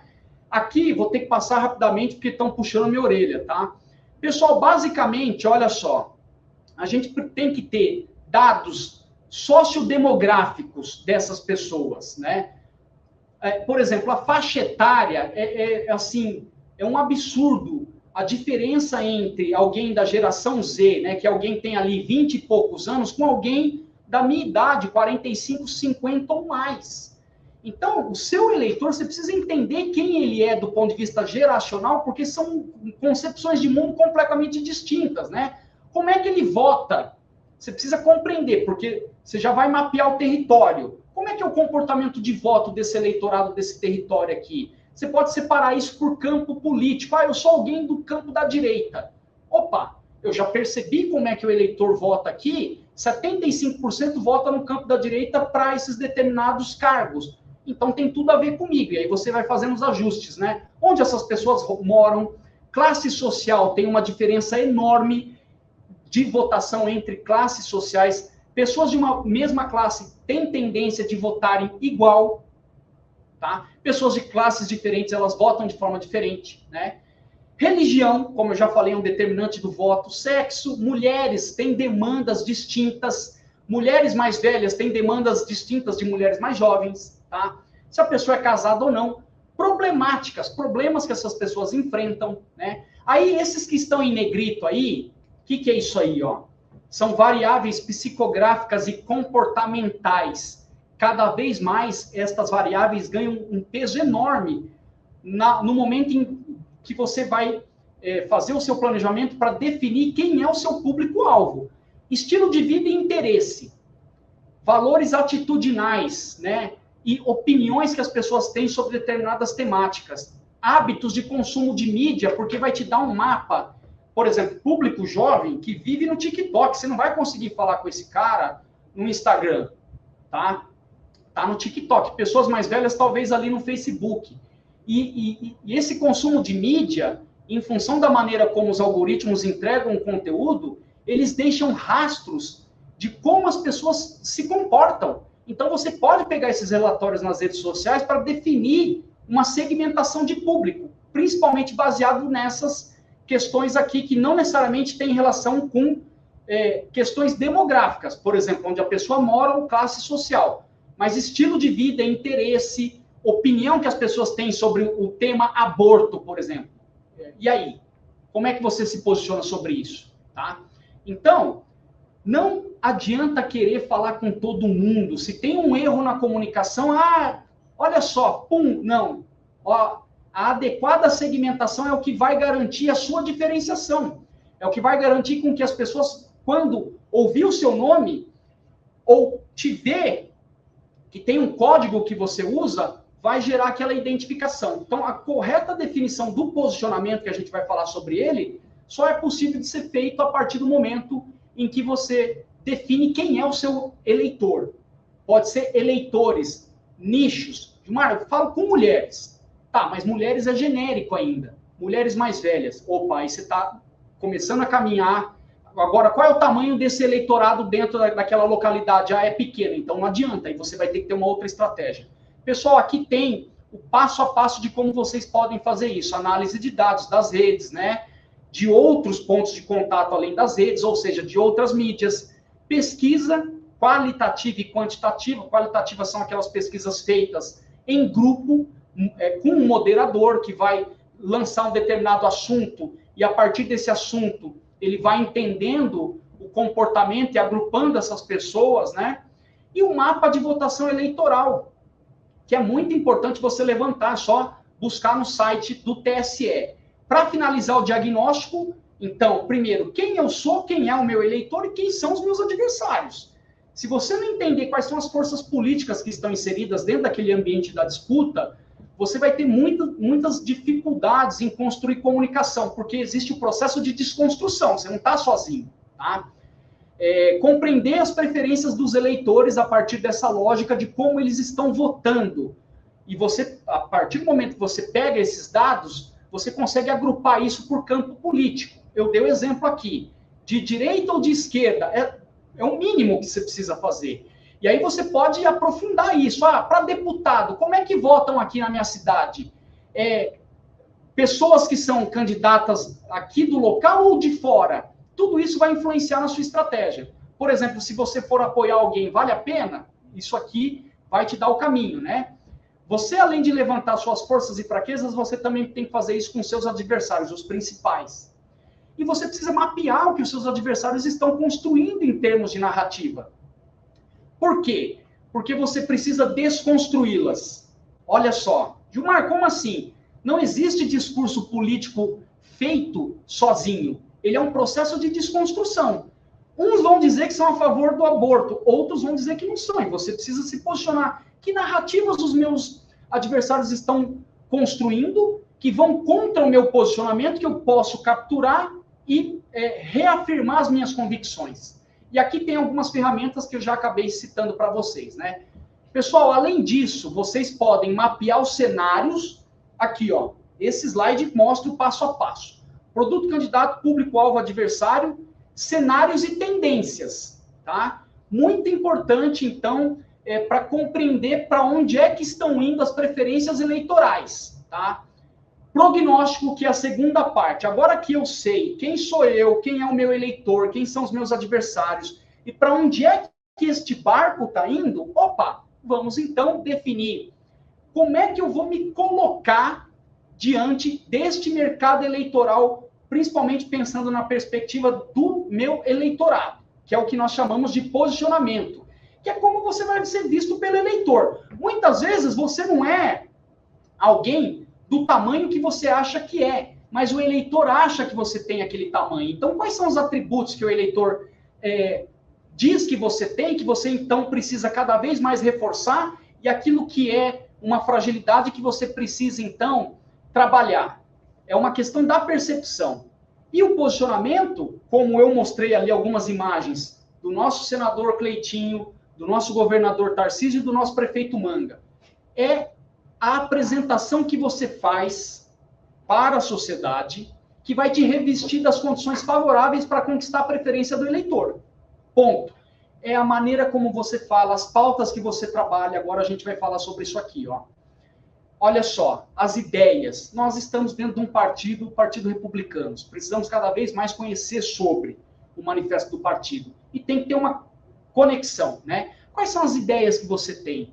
Propostas, símbolos que você carrega, né? Hoje, por exemplo, talvez menos, mas até ontem, você usar a camisa da seleção brasileira passava uma mensagem social, não é isso? Então, isso é um símbolo. Quais outros símbolos? Ideologias e crenças, a gente já falou do peso que tem como determinante do voto, religião também, processo de desconstrução que você faz sobre o outro, a identidade visual, identidade sonora, que a gente pode chamar de jingle, né? Seus valores morais e éticos, as bandeiras e temas que você vai trabalhar. Se você é candidato a cargo proporcional, deputado e deputada, você não vai sair por aí falando de diversas temáticas, você tem que segmentar esses temas, tá? Imagem, o Guto falou sobre isso, né? Estética e semântica, que cria uma identidade. Discurso, que você profere para construção de narrativa, e contra quem você está lutando, porque a partir do momento que você apresenta isso na sua construção de narrativa, você vai criar uma identificação com nichos de leitor que também tem aquela mesma questão como um inimigo comum, que pode ser um flagelo da sociedade ou pode ser uma pessoa pública. Você precisa apresentar isso, tá? Então, tudo isso é o posicionamento, é um emaranhado destas questões todas, que se eu tivesse tempo aqui, eu voltaria lá nos nossos queridos senador, governador e prefeito Manga, que eles têm tudo isso aqui, ó. O Manga tem ideia, tem proposta, tem símbolo, tem ideologia, tem religião, tem crítica que ele faz, para quem acompanha sabe. Ele tem uma identidade sonora, olha os vídeos que ele faz, sempre a mesma identidade sonora. Tem um slogan, não tem palavra-chave, todo mundo sabe aqui, valores morais e éticos. Então, tudo que eu estou trazendo aqui é a prática que já está sendo executada, que vocês precisam capturar e trazer para o seu planejamento. Gilmar, mas como que eu vou fazer isso? O Guto deu brilhantes exemplos aqui. Você tem que ter coerência. Lembra lá do jornalista famoso que falou uma bobagem? Não um, mas 2 exemplos que ele trouxe, né? Coerência com a sua trajetória e história. Você tem que ter convicção. Por quê? Quem não tem posicionamento fica que nem prego na areia movediça. E agora os ventos estão soprando para lá, meu Deus, vou mudar de opinião. Aí você está lascado. Você tem que ter convicção do que você está fazendo. Ter a visão de longo prazo. Essa imagem é sobre isso. A política, as coisas não necessariamente são para agora, apesar de que a gente quer a vitória eleitoral, né? Você tem que definir nichos e segmentos de eleitores delimitados. É assim que você vai fazer a construção do seu posicionamento. Aí, no prognóstico, trabalhar a comunicação, a matriz editorial na comunicação é a base para a construção da narrativa. E olha como é simples, pessoal. Gilmar, como que eu trabalho a minha comunicação? É basicamente esse slide aqui, ó. Pautas. De onde vem pauta para a sua comunicação? Vem a partir do seu posicionamento. Vou voltar rápido aqui, ó. Posicionamento é tudo isso aqui, ó. Quais são as propostas, ideias, símbolos, ideologias? Só isso aqui você já vai ter comunicação para o ano inteiro. Mais isso aqui para 2 anos seguidos. Então, você precisa capturar na sua matriz editorial, que é a base para a construção das narrativas, as pautas que estejam relacionadas com o seu posicionamento, que estejam intrinsecamente ligadas com a sua trajetória. Gente, e você precisa olhar para o outro, que são as dores do seu público-alvo. Se a sua comunicação não tem nada disso, então ela não é uma comunicação que vai criar um posicionamento. As pessoas podem até bater palminha e dar like nos seus vídeos. Olha como eu estou bombando. Mas não gera juízo de valor. Na hora do voto, ela vai votar em outra pessoa. Você tem que trabalhar as temáticas do dia, aquilo que está bombando. Ou qual é o assunto? É a aprovação teve recentemente da isenção de imposto de renda para quem ganha até 5 mil reais. Qual a sua opinião sobre esse tema? Mas eu sou vereador. Você pode falar sobre isso sim, tá? Você tem que ter agenda de trabalho. Tem que parar de achar que comunicação é feita aí no escritório. Não, você tem que ter uma agenda de ações. Se é uma liderança comunitária, você tem que ir para a rua. Então, a agenda de ação, ela vai automaticamente começar a preencher a sua agenda de comunicação. Lembra das tais palavras-chave que você construiu lá na matriz editorial, quando você foi compreender quem você é? Traz para cá. E a promessa de marca também pode ser uma sloganificação que você vai criar. Sua comunicação é basicamente isso, que aqui tem tudo da comunicação. E essa promessa da marca, ela tem que ter autenticidade, guardar a coerência, né? E principalmente fazer com que o seu eleitorado compreenda essa... Peraí. Que coisa, um relógio tocando aqui. Desliguei. Desculpa, pessoal. Fazer com que o seu eleitorado compreenda, né, essas nuances dessa promessa da marca, porque entre você fazer um ato de comunicação e ele entender o que você está fazendo, existe um processo que nós chamamos na comunicação, que é o ruído. Você, então, precisa compreender se aquilo está sendo entendido, tá? E aí você tem que usar uma linguagem acessível, né? Principalmente que tenha relação com aquele determinado público, né? Tá aqui, ó, linguagem, a maneira como você vai comunicar, quem você é, que é a sua persona, o tom, determinados temas, você vai ter que ser mais enfático e sempre com um determinado propósito. O propósito você vai descobrir lá atrás, na hora que você vai entender quem é você. Se você não tem um propósito claro do porquê está na vida pública, dificilmente você vai conseguir criar uma conexão com os públicos, tá? Pessoal, olha só, a comunicação ela precisa de informação. Se você não organizar as coisas, sejam elas quais forem dentro da sua realidade, se você é um mandatário, se você é um pré-candidato, se você disputou a última eleição, você é uma liderança, se você não organizar, como é que isso vai chegar lá na ponta? Então, a informação é o alimento para a comunicação. Então, você precisa começar a organizar isso de alguma forma, que aqui eu estou chamando de sistema de informação, né? E esses canais todos que você vai impactar o seu público. De novo, Gilmar, mas quais são os canais que eu preciso usar? Eu iniciei a nossa manhã aqui dizendo o seguinte, olha, estamos num ambiente multiplataforma. Então, hoje, pessoal, redes sociais é obrigatório, não é uma questão de escolha. Você precisa ter presença dentro dos canais das redes sociais. A diferença é que você precisa entender melhor quem é o seu público, porque vai ter canal que vai ter mais peso do que o outro. E é isso que você precisa descobrir. Se você está falando com um público jovem, talvez o TikTok é o carro-chefe da sua comunicação e não o Instagram, não o Facebook. Você está falando com pessoas mais velhas, talvez você ter um site onde você manda um e-mail quando você tem um conteúdo que você acabou de publicar, seja a forma de gerar valor. No aspecto de que, opa, olha só, o Gilmar, especialista mesmo na causa animal, que legal esse conteúdo que ele me mandou aqui, cara, olha, explicando a ação que ele está fazendo e etc, etc, etc, tá? Então, esses canais, nós precisamos obedecer os canais preferenciais de uso do nosso público-alvo, e não aquilo que eu acho que tem que ser, tá? Agora é o seguinte, parem de achar que só existe comunicação digital, tá? A gente tem que estar ali, mas campanha eleitoral já é uma, de novo, tendência, porque teve Covid em 20, né? 20 agora e 2 já mudou, em 24, então, campanha que não foi para a rua foi campanha que perdeu, tá? Então, a gente tem que colocar para rodar. Compreender como é que as plataformas funcionam, porque você tem maneiras de produzir o conteúdo, e eu não vou ficar repetindo aqui que tudo aquilo que já foi falado brilhantemente por outros palestrantes. Mas você tem formatos que você precisa obedecer, lógicas desses formatos, até para que a distribuição desse conteúdo seja contemplada através da lógica do algoritmo que eu falei aqui para vocês, né? Eu estou fazendo um vídeo aqui, eu não coloco legenda, eu faço de qualquer jeito, não tem transição, não tem nada. Então, depois não adianta olhar e falar, nossa, não está acontecendo nada nas minhas redes, né? Então, o formato tem relação com o público. Tem um público que ele está muito mais disponível a receber um determinado conteúdo de acordo com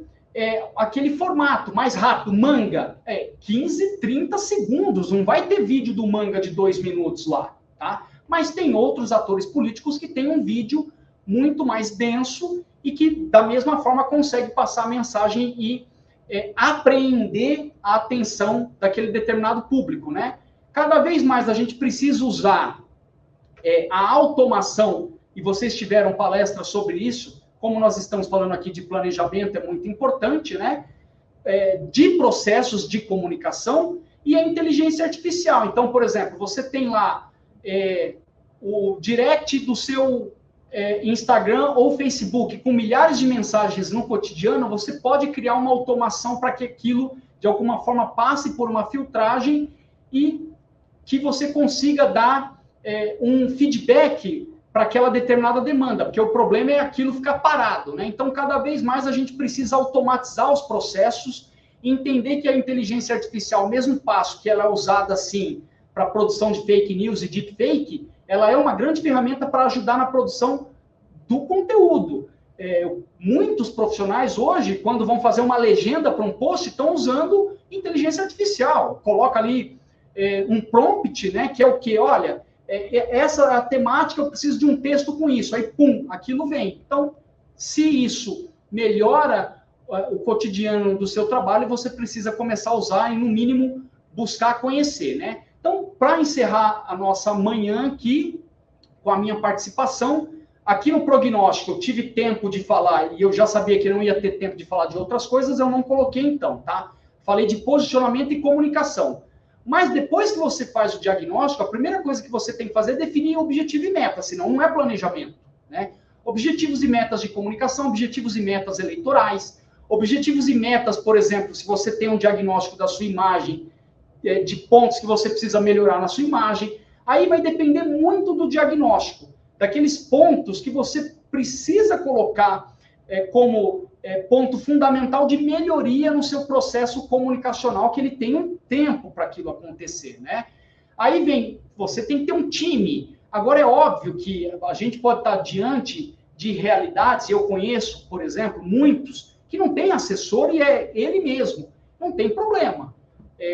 Muitas coisas você consegue fazer de forma simples, com o telefone celular, então também não é desculpa para a gente colocar a comunicação para rodar. Quero dar aqui exemplo, se não me engano, eu não queria errar o nome dele, eu não me recordo exatamente, prefeito de Ourinhos, você consegue pesquisar para mim? Prefeito de Ourinhos, o atual prefeito de Ourinhos. Cara, tá bombando nas redes, com vídeos assim, simples, não tem legenda, não tem nada, mas ele entendeu quem é essa persona, tá? A gente já vai pegar aqui quem é que eu vou passar para vocês. Entendeu quem é essa imagem que ele quer projetar, tá? Ele foi ex-coletor de lixo na cidade e se elegeu prefeito. Então, ele segue toda a construção de imagem, reputação, Ourinhos, aqui no estado de São Paulo. Desculpa, lá no estado de São Paulo. Estou em Brasília falando aqui no estado de São Paulo. Gilmar Arruda. Ele segue toda uma construção que guarda uma coerência com a sua trajetória. Guilherme Gonçalves, prefeito de Ourinhos. Dei uma olhada no Instagram do Guilherme Gonçalves, prefeito de Ourinhos. Ele está ali, a montagem do time gestor. O time gestor é ele mesmo. São vídeos simples, mas vídeos assim, 5.000 comentários, 1 milhão de visualização. Vídeos simples. Então, não há desculpa. Agora, como que você acha que ele chegou ali? Ele pode não ter feito um planejamento, mas esse cara, ele é muito inteligente. Porque ele construiu um negócio ali que talvez nem um planejamento fosse conseguir. Porque ele tirou tudo aquilo que de fato tinha que arrancar e falar, não, eu tenho que ser eu mesmo. E esse é o grande... aqui. Guilherme Gonçalves, _real. Deem depois uma pesquisada nesse perfil. Estou trazendo, pessoal, porque assim, a gente tem que olhar para aquilo que está dando certo e principalmente de atores que provam para a gente que a comunicação não precisa ter esse grau de sofisticação. No caso dele, a sofisticação é o posicionamento. ele em momento algum deixou de ser aquilo que ele sempre foi enquanto coletor. Então, o time gestor dele é ele mesmo. E dê uma olhada, tá? E mensuração de resultado e correção de rota, né? Você precisa olhar, uma vez definido o objetivo, se os objetivos definidos estão sendo alcançados. Então, por exemplo, em termos de ganho de expressividade de imagem, poxa, não estou conseguindo, não está tendo esse acréscimo. Mas por quê? Você está trabalhando aquelas temáticas que deveriam? Ah, não estou. Ah, esse tema aqui eu não sei se eu vou falar. Opa, você precisa ter. Não dá para você ficar nas duas margens do rio. Você vai ter que escolher um lugar para ficar. Pessoal, eu atropelei, falei muito aqui. Agradeço a atenção de todos, tá? Eu passei de uma hora, né? Eu passei de uma hora e vamos para as perguntas. Temos outras que vieram? Não? Ninguém fez pergunta? Olha só, ninguém aguenta o Gilmar, hein? Pessoal, olha só, tem umas perguntas que foram feitas aqui que eu vou rapidamente responder para vocês, tá? 5 dicas, tópicos para a construção e uso de uma marca forte e que engaja.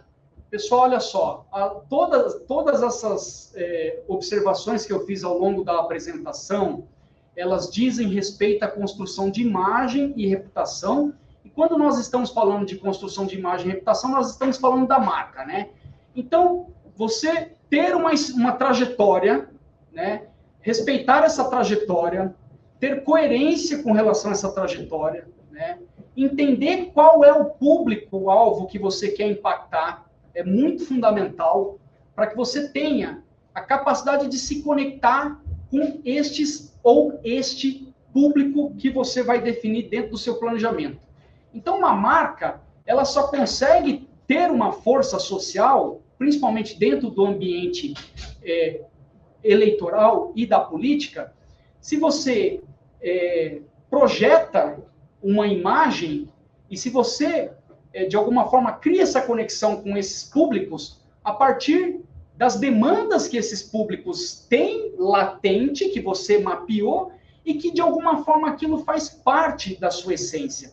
Então, quanto mais você conseguir manter a sua essência, quanto mais da sua trajetória você explicar para as pessoas, quanto mais transparência você trazer para a sua comunicação, sem tratar os temas como tabu, mais autenticidade você vai ter, mais identidade você vai formar. Então, na minha opinião, eu acho que é a partir desses elementos que você consegue construir uma marca forte. Uma outra pergunta que veio. Quando o assunto é marca pessoal, até que ponto é a estratégia e quando começa a deixar de ser autêntico? A partir do momento que você vai se distanciando daquilo que você vai construir enquanto persona. Lembra, o primeiro passo do diagnóstico. Gilmar, vou participar do processo eleitoral. Quem é o Gilmar Arruda? Então, tudo aquilo que eu expliquei aqui, né? Se você começa a se distanciar, e na política isso acontece todo dia, tá? Porque a pessoa se coloca como um produto apenas. Ah, a demanda eleitoral é essa, vou fingir que sou isso, e daqui a pouquinho, a hora que chega na esquina, tem um escorregão, e aí as pessoas percebem, e aí todo aquele projeto vai por água abaixo. Então, quanto mais for próximo da realidade em que você vive, e o seu modo de pensar for a sua construção social, maior a probabilidade daquilo dar certo. Tem uma aqui, você quer... Tem mais uma pergunta aqui, ó. Como encontrar o equilíbrio entre construir uma persona estratégica e manter a autenticidade necessária para que essa marca pessoal realmente gere conexão e credibilidade? É sobre isso. O problema na vida pública, que aí não se limita apenas à política, e o Guto aqui, antes de mim, trouxe uns exemplos reais. A gente navega construindo atributos na nossa cabeça sobre pessoas públicas, sejam elas atores, cantores, políticos. Então, vamos voltar para a política, né? Quando eu falo sobre o nome de uma determinada figura política, se você conhece, você tem alguns atributos que vêm à mente, né? Quanto mais esses atributos estiverem ligados a uma percepção de que aquilo representa a realidade, e inclusive uma das coisas mais discutidas dentro desse ambiente mas aquele fulano é aquilo lá mesmo, viu? Ele virou prefeito agora e ele continua sendo quem ele foi. O outro foi presidente, ele continua... Mas também, do outro lado, a gente ouve o quê? Muitas pessoas dizendo, olha, Gilmar agora virou prefeito, virou vereador, virou deputado. Cara, esquece. Por quê? Porque não é aquela pessoa que eu conhecia. Então, esse é o primeiro passo para que tudo comece a cair por água abaixo, porque autenticidade, coerência, respeito à sua trajetória, pensar ao longo prazo e, mais do que isso, público que você quer representar. Tudo isso tem que estar concatenado, porque senão vai dar errado. Chefa, chegou para me mandar embora, porque ninguém mais quer isso aqui, não, cara. Deixa eu ver se meu microfone tá ligado. Oi? Peraí, deixa eu ligar meu microfone. Horário? Ah, ficou no horário, hein? A Denise estava preocupada se ela ia ser o presidente. Pode agora... Passe no RH, Gilmar. Trouxe a Gabi aqui, ela não gosta de aparecer. Depois eu tenho que ir lá falar, chefe, eu continuo empregada. Gilmar, imagina a gente estar dentro do horário, a gente recebeu muita mensagem bacana, a galera gostando, curtindo. Só para a gente entender, a gente falou muito de planejamento. A gente pode se dizer que o planejamento, ele também é importante para que os parlamentares humanizem as suas redes. Você foi falando bastante coisa, para ir além da intuição, para isso, para aquilo. A gente pode falar também que serve para ter uma direção para a humanização, né? Hoje as redes sociais estão não muito humanizadas.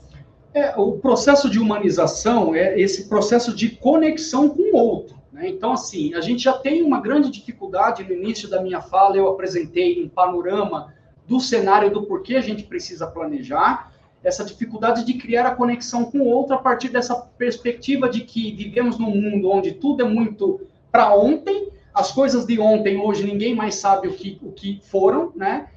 E que chamar a atenção para além do óbvio é fundamental. E quando eu consigo criar essa conexão, porque eu estou falando aquilo, não apenas que o outro quer ouvir, mas tem uma coisa importante, Denise, que é estou vivendo aquilo que o outro vive, porque essa é a grande cobrança hoje. Então, o processo de humanização, na minha opinião, ele vai para além de contar história, que é um outro ponto importante, que é viver a história que você conta.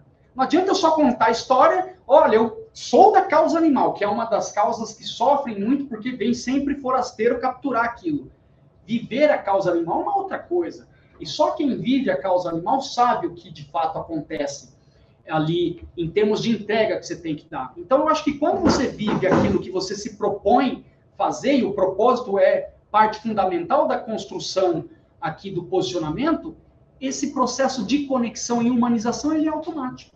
Quanto mais distante você viver daquilo... Eu não vivo nada daquilo que eu falo, cara, esquece, você não está humanizando. Então, a gente tem que também parar de ensinar coisas erradas, no aspecto de que não faça isso aqui, mas o cara não é aquilo. Então, assim, vamos trazer para a realidade e falar, amigo, você precisa começar a viver de fato o que você diz que vive. E não é se colocar num lugar onde existe, por exemplo, uma diferenciação de classe social. O cara é prefeito, e por que ele não pode experimentar o ônibus, mesmo que ele nunca tenha andado de ônibus? Eu desafio os políticos e já fiz isso com políticos. Nossa, mas eu sou bom. Eu falei, cara, não. As pessoas, elas criam essa expectativa de que você experimente, de que você mostre, né? Então, isso quebra um paradigma, porque muitas vezes isso não acontece porque o próprio político já coloca uma trava. Não, isso eu não vou fazer. Não, cara, comece a fazer. Não tem problema e você vai ver o resultado sendo colhido. E não vamos fingir, nunca fingir. Viver, né, o que fala. Vive aquilo que fala e que é a partir daí que você vai criar essa conexão com que a história não é contar história, é viver a história que você conta. É diferente. É ótimo, viver a história que você conta. Perfeito. Perfeito. A gente fala muito para eles defenderem uma causa, né? E essa causa tem que ser verdadeira. Não adianta eu falar que eu sou o vereador da causa animal, sendo que eu não tenho um histórico com isso. É isso que precisa ficar muito claro. Quando você defende uma causa, você precisa se entender e se ver naquela causa, senão fica muito falso, né, Gilmar? Com certeza. E aí cai dentro disso do que você falou. E todo mundo me suportou até agora aqui falando sem parar, e tá ali, não adianta. O posicionamento e essa percepção, ele tem uma série, um emaranhado de elementos que a gente precisa, principalmente de pautas, né? Temos mais uma pergunta aqui. Vamos. Pode me dar aqui, produção, ó. Planejar, vamos pegar aqui. Aqui eu sou cego. Eu estou de lente, mas não está servindo para muita coisa, não. Planejar é prever, mas também se adaptar. Como equilibrar estratégia e flexibilidade num cenário de comunicação cada vez mais dinâmico? Como equilibrar estratégia e flexibilidade nesse cenário da comunicação? A gente tem aqui um tempo diminuto, né? Então tive que atropelar a apresentação que eu achei que eu fosse conseguir fazer. Não, foi ótimo. E eu trouxe outros elementos aqui no planejamento que eu sequer consegui falar sobre ele, né? Então, quando a gente olha para tendências que está lá no diagnóstico e cenário, a gente precisa ter a capacidade de olhar aquilo que está por vir. A comunicação, ela tem uma dinamicidade imposta por esse ambiente multiplataforma. A gente tem hoje como premissa a estratégia onde você tem que, de alguma forma, despertar a atenção e interesse das pessoas, né? E criar essa conexão. Essa dinâmica, ela, acredito que, assim, a tendência é que isso não volte mais para aquilo que foi no passado. Então, a gente precisa começar a compreender, principalmente, como é que nós vamos definir quem são os nossos públicos ou público, porque você precisa começar a direcionar os seus esforços de comunicação. Que eu acho que a grande sacada está aí, né? Enfim, a partir do momento que eu universalizo um determinado segmento do eleitor ou do cliente cidadão, eu vou cada vez mais me conectando e me especializando naquele comportamental daquele eleitorado. A sua comunicação ela vai tendo menos ruído porque você sai de um ambiente onde, por exemplo, você tem que viver de bolha para determinar um direcionamento estratégico em cima de comportamentos previsíveis. E você só consegue fazer isso a partir do momento que você identifica quem é o seu eleitor.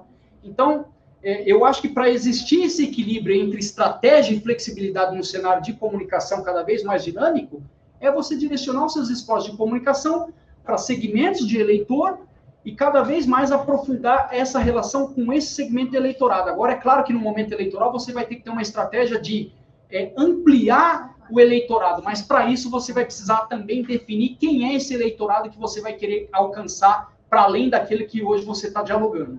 É legal. A análise, né, do eleitorado. Fazer análise do público, né, compreender o consumo midiático do público pressupõe que eu vou ter um menor ruído e uma maior conexão. Se você faz isso, você está menos suscetível às mudanças. Apesar de que a gente, hoje, nesse ambiente, principalmente, eu acho que o que cada vez mais vai acelerar é o processo de integração da inteligência artificial com a comunicação. Então, eu mesmo estou correndo atrás para entender que negócio é esse, entendeu? E se você fala, Gilmar é especialista, claro que eu não sou especialista em inteligência artificial, mas a gente precisa buscar esse conhecimento para não ficar para trás. Então, minimamente, a gente precisa, tudo isso que eu apresentei aqui, capturar. Agora, independentemente de você saber ou não, cara, se você conhecer o seu público em profundidade, porque muitas vezes, Denise, dependendo do público, cara, você vai, reunião porta a porta. Você não vai impactar esse cara com comunicação em ambiente digital. Hoje eu comentei com eles mais cedo que saiu uma pesquisa e eu vi um reel sobre essa pesquisa falando da importância das redes sociais e os estados e parlamentares que mais tiveram votos foram, coincidentemente, o mesmo que tiveram muitos seguidores e engajamento nas redes sociais, né? E que isso impacta realmente. Desde 2018, que foi a campanha que mais nós tivemos o impacto da rede social, a gente observa isso. Só que o trabalho porta a porta, a rua ali, a humanização, né, o face to face ali com o eleitor é muito importante. Então, por mais que você vá para as redes sociais, por mais que você tenha todo esse contato, um planejamento de rede, você não pode esquecer a rua, claro, né? E também nas redes sociais você vai reverberar aquilo que você faz na rua. Então, você vai mostrar nas redes sociais também, vai dar mais força para aquilo que você fez na rua. Que é aquela história de você solidificar a imagem a partir de viver aquilo que você conta para as pessoas. Isso. É isso aí. Aí tem uma pergunta, né? Sobre redes sociais. Compartilhar mais de um conteúdo no mesmo dia pode gerar um resultado positivo ou negativo? Cara, essa pergunta é muito boa. Eu, assim, claro que a gente precisa pegar os relatórios, Denise. Sempre que eu entro num projeto, você tem um achismo, né? O campo do achismo, acho isso, acho aquilo, aí existe uma lenda de que se publicar não sei quantos posts por dia vai cair o engajamento. Não é sobre isso. O que acontece? Primeiro, existe um desafio comunicacional. Então, no planejamento, você vai dizer, olha, eu preciso projetar uma imagem. Que imagem é essa? A imagem de um gestor. Gente, você vai ter que fazer atos comunicacionais para conseguir atingir esse determinado objetivo. Tá? Então, o mais importante do que você se preocupar com métrica, primeiro é entender qual é a narrativa que você precisa construir. Aí depois vamos, então, para essa questão do número de postagens por dia. Lembra que eu, atropelando, mas falei, olha, nas próprias plataformas você consegue buscar referencial de como está o seu engajamento relacionado a outros atores, né? A Leandra ensinou. Bom, isso. Então, assim, aí você vai olhar para aquilo e falar, cara, putz, eu estou aqui no meio do caminho e tudo mais, né? Só que se eu não fizer os atos de comunicação, eu não vou conseguir projetar uma imagem que é obrigatória para que a percepção da população mude acerca da minha imagem. E dependendo do tempo, você vai ter que aumentar essa frequência de post. Só que olha só, o que é engraçado, eu já vivi isso. E foi... Eu falei, ó, se der errado, eu devolvo tudo que vocês estão me pagando. Porque eu falei, não tem como dar errado. A partir do momento, querido, que a gente simplesmente compreende o outro, que eu começo a mostrar para o outro que eu sou a solução para os problemas do outro, o engajamento vai aumentar. Você vai começar a ter mais seguidores, proporcionalmente com o número de posts que você está fazendo. Fora isso, muitas vezes você precisa produzir determinados atos comunicacionais para que aquilo saia daquele determinado ambiente e ganhe a mídia, né? Então, por exemplo, se a gente está falando de um deputado, de um prefeito, cara, ele precisa gerar atos de comunicação porque ali é o posicionamento que ele tem. Aquilo vira um release, que é um material que você distribui sobre uma determinada questão de administração pública, por exemplo, que vai ser reproduzido em outros pontos de contato. Então, a pergunta é perfeita, mas eu só queria dizer, olha, antes de se preocupar com métrica, se preocupe com construção de narrativa. Aí você fala, legal, mas para eu conseguir atingir isso nesse tempo, se eu não tiver volume de narrativa, você não tem nada, porque compartilhar, curtir e comentar tem relação com volume. Sim. Se eu faço um post por dia, tá? E eu deixo de participar do debate daquilo que está sendo posto na sociedade, você deixou do quê? Você deixou de se posicionar. Então, não existe isso. Esse é um tipo de preocupação que, na minha opinião, não deveria existir. Mas nós ensinamos que tem que se preocupar com quantidade de post, não sei o quê. Eu digo não, eu digo, cara, se preocupe com narrativa e se preocupe com construir a narrativa que cria conexão, porque você vai aumentar o seu engajamento. E a qualidade do conteúdo. Qualidade do conteúdo. A gente tem que pensar que antes a qualidade do que a quantidade. Às vezes eu vejo algumas redes sociais, até de parlamentares mesmo, 2, 3 posts. E nenhum deles falam nada. Como eu costumo falar aqui, o que isso quer dizer? É só bater no cartão ali na agenda do dia, estive ali, estive aqui. Não, você tem que construir a narrativa, como o Gilmar falou, pensar no conteúdo, construir a sua história, mostrar a sua história, fazer atos de comunicação também. É muito importante o jurídico e a comunicação andarem juntos, estar alinhados um ao outro, porque o jurídico precisa ensinar a comunicação, traduzir o conteúdo. Claro. Porque o politiquês ali nas redes sociais não adianta, porque às vezes a gente vê muitos conteúdos bons, aí de repente tem uma palavra difícil, que às vezes até a gente, que é da área, fala assim, o que ele quis dizer com isso mesmo? Não fica claro para a população não tem esse conhecimento todo. Então, no planejamento, nos atos de comunicação, você também precisa entender que eu preciso traduzir aquilo e que a dona Maria entenda, o seu José entenda e o doutor também entenda. Então, pode ser a pessoa mais simples, até a pessoa mais estudada, precisa entender o conteúdo. E se isso tiver relevância, que é o que a Denise está colocando, o seu engajamento vai aumentar. Então, assim, não existe um número de posts por dia que pode ser feito, cara. O que existe você tem que ter relatório, comparar isso com outros atores que disputam o mesmo nicho e campo que o seu, e aí você vai dosando isso. a encher linguiça, aí não faz sentido. Estou postando por postar. Isso não, hoje em dia não existe mais isso. Não pode. A gente vê grandes players, a André Uma e tantos outros, que eles têm postado 2, 3 vezes por semana. Mas são conteúdos pensados, quadros. A Diandra ensinou muito a gente a performar esses conteúdos, a modelar esses conteúdos. Então, pensar em conteúdos estratégicos ali durante a semana, criar quadros e trazer esse conteúdo bem feito. Às vezes eles ficam muito no cumprir a agenda. Vamos cumprir a agenda, vamos cumprir a agenda. E aí você não tem um vídeo de alguma defesa de pauta. O Guto, a gente falou sobre a COP, né? Vem a COP aí, traga esse tema para o seu município. Então, construir esses conteúdos de forma mais estratégica também. Perfeito. Temos mais uma pergunta aqui. Em um cenário político cada vez mais ruidoso, como transformar o planejamento de comunicação em uma ferramenta de lucidez estratégica capaz de separar propósito de performance? Cara, primeiro eu conhecer o outro. Acho que não existe nenhuma estratégia eleitoral onde a premissa básica é você buscar informação. Aqui, enfim, em função do tempo, a gente não adentrou especificamente nas diferenças entre as pesquisas, qualitativa e quantitativa. Eu sei que cada um vive uma realidade, muitas vezes a gente traz aqui uma informação e fala, pô, mas isso está distante de mim, né? O fato é que você precisa se colocar diante daquele contexto eleitoral, buscar o máximo de conhecimento possível, né? Principalmente sobre público e públicos, né?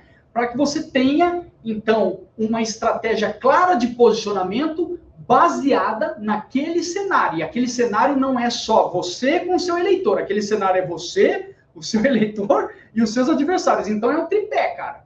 Se você conhece o eleitor, se você conhece você, que é a primeira construção do diagnóstico, você conhece seu adversário, quem são os eleitores do seu adversário e os motivos do voto, você vai ter uma construção de estratégia eleitoral 100% azeitada. E aí, claro que você vai fazendo correção de rota, porque um processo eleitoral que ele já está em pleno vapor, ele vai sofrendo interferência do meio ambiente, que são os eventos conjunturais. Então, aquela regra que você escreveu no manual, uma semana atrás, dependendo do que vai acontecer agora, muda tudo.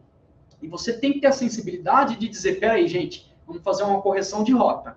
Então, eu acho que para a comunicação funcionar, ela precisa ter um ponto de partida, você precisa se posicionar num campo, né? Muitas vezes nem isso o ator político está fazendo, ou reforçar aquilo, né? Comunicação de mandato, muitas vezes uma dificuldade de gerar valor no sentido do trabalho que aquele deputado fez. E ele precisa mostrar, não o trabalho em si, mas mostrar a sua essência, mostrar o trabalho em si, tudo aquilo que a gente falou aqui, né? E aí acompanhar o contexto eleitoral, olhar para o seu adversário, compreender como o eleitor vai transformando o seu humor, porque o eleitor, conforme o ambiente econômico muda, ele muda de posição. Então, assim, nenhum planejamento eleitoral, ele está escrito na pedra, ele é um ponto de partida, e aí você precisa ir sofisticando com alguém que tenha essa sensibilidade de ir olhando e direcionando. Ser flexível também, né? É importante você fazer esse planejamento, a gente precisa ter um ponto de partida, porque senão você fica perdido ali, quem não sabe para onde vai para qualquer lugar, então é importante ter. Só que também ter essa flexibilidade de, ali a cada 15 dias, sentar com a equipe, analisar o planejamento. A rede social, ela é tentativa e erro a todo momento. A gente aqui tem conteúdo que a gente faz, a gente demora um tempão, aí acha que vai ter muito engajamento, e não tem. Aí, às vezes, você faz um negócio rapidinho, igual foi um vídeo do Carlos, que saiu essa semana, um vídeo de uma música 3D, né? Deu engajamento. Então, às vezes, a gente produz algo muito demorado e não traz engajamento. Às vezes, alguma coisa mais rápida. Então, ter essa sensibilidade, ter essa paciência de analisar o planejamento, fez ali, testou 15 dias, vamos de novo, ver como é que tá, vamos ver, né, como vai funcionar isso, senta, reavalia, vamos mudar a rota. Também ter essa questão assim, vamos fazer um conteúdo. Aí a pessoa pensa, tem uma performance lá, o conteúdo está acontecendo, aí não deu engajamento. Aí ela está na segunda, terceira semana, aí ela para.